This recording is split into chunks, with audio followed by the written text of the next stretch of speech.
Hello friends, कैसे हो आप सब। उम्मीद करती हूँ कि आप सब लोग बहुत अच्छे होंगे। अन्नपूर्णा दिव्य चैनल में एक बार फिर से मैं दिव्या आप लोग का बहुत बहुत स्वागत करती हूँ। दोस्तों, आज के वीडियो में हम एक सास बहू की कहानी को सुनेंगे। उम्मीद है कि ये कहानी आप लोगों को जरूर पसंद आएगी। कहानी थोड़ी सी भी पसंद आए तो वीडियो को लाइक कीजिएगा। चैनल पे पहली बार विजिट कर रहे हैं तो अन्नपूर्णा दिव्य चैनल को सब्सक्राइब कीजिएगा और इस कहानी को ज्यादा से ज्यादा शेयर कीजिएगा। तो चलिए फिर शुरू करते हैं। रीना के ब्याह को 10 बरस हो गए, पर पापा और मम्मी को जब भी उसे मायके बुलाना होता हमेशा पहले रीना से यही पूछते, बेटा तुम आ जाओगी तो दामाद जी को कोई दिक्कत तो नहीं होगी। कभी कभी रीना खिसिया भी जाती कि मेरे माँ बाप है जो अपनी इकलौती बेटी को बुलाने से पहले 100 बार सोचते। यहाँ पर 4 नंदे जिनकी शादी को 15-20 साल हो गए। सासू माँ फोन पर अपनी बेटियों से कहती साल में 2 बार आया करो, ससुराल की जिम्मेदारी खाली तुम्हारी नहीं है। पर जब से मम्मी ने बिस्तर पकड़ा पापा काफी परेशान रहने लगे। कहते हैं समय निकालकर फोन पर अपनी माँ से बात कर लिया करो। मम्मी को एक्सीडेंट के बाद से दिखाई भी नहीं। भाई की शादी भी नहीं और घर संभालने के लिए दिन भर काम वाली मिल गई। भाई के लिए लड़की देखी जा रही। फोन की घंटी सुनते रीना अपने विचार सागर से बाहर आती। उधर फोन पर पापा थे। बेटा तुम और दामाद जी आ जाओ तो रश्मि को देख लो। अभी फोटो से तो सबको पसंद है, तुम्हारे मामा ने बताई। कह रहे थे कि लड़की अच्छी पर ज्यादा खर्च नहीं कर पाएंगे। ठीक है पापा, मैं आज रवि जी से बात करके आने का प्रोग्राम बनाती हूँ।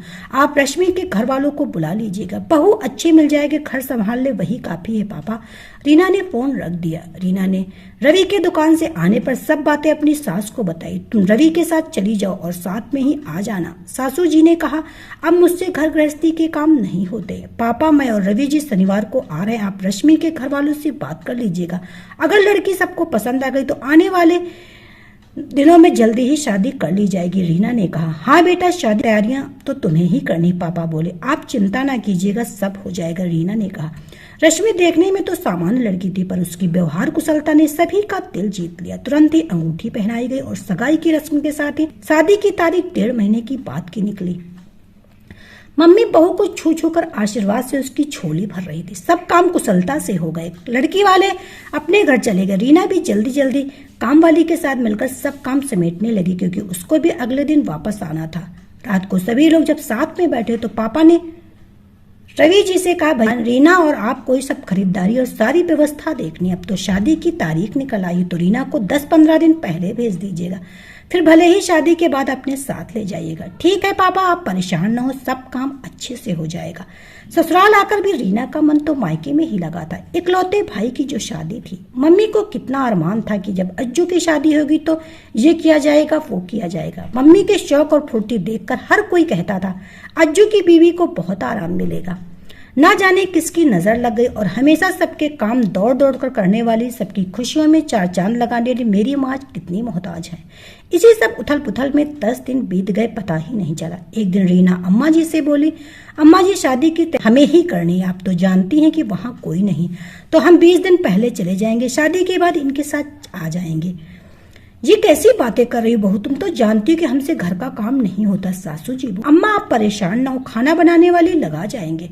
अच्छा तो अब हम खाना बनाने वाली के हाथ का बना खाना खाएंगे, तुम्हारा दिमाग तो ठीक है। सुनो तुम शादी में रवि के साथ जाना, उसके 1 हफ्ता बाद रह के आ जाना। अम्मा जी जरूरत तो वहाँ हमारी शादी से पहले है, सारे इंतजाम देखने के लिए।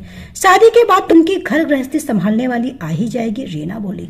सासू जी की बड़बड़ चालू, हर बात में मुंह फुला लेने की उनकी आदत थी। उनका ऐसा व्यवहार होगा यह तो रीना जानती ही थी, पर वो मानसिक रूप से परेशान हो रही थी। कुछ दिन छत पर चाची सास ने पूछा रीना तबीयत खराब है क्या तेरी? नहीं चाची, तो फिर क्या बात है? कुछ नहीं, अब तुम हमसे नहीं बताना चाहती तो कोई बात नहीं। और तुम्हारे भाई की शादी की तैयारियां तो बड़े जोर शोर से हो रही होंगी। इतना सुनते रीना की रुलाई छूट गई। अरे क्यों रो रही हो?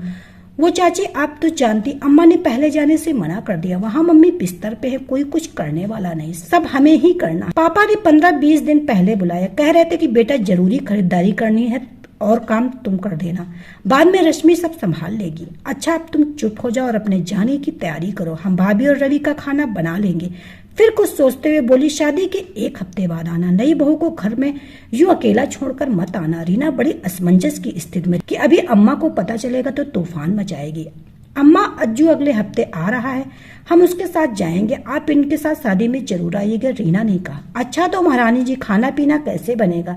अम्मा व छोटी चाची बोली हैं कि वो सब देख लेंगी, हमें क्या, जिसको जब जहाँ जाना है जाए, जो करना हो करे, हमारी सुनता ही कौन, हमें तो बस रवि की चिंता है, इस बुढ़ापे में क्या। चाची सास के सहयोग से रीना भाई की शादी में 15 दिन पहले गई।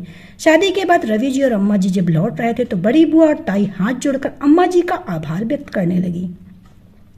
बहन जी आपका और भैया का बहुत बहुत शुक्रिया जो इस आड़े वक्त में आपने बिटिया को भेजा।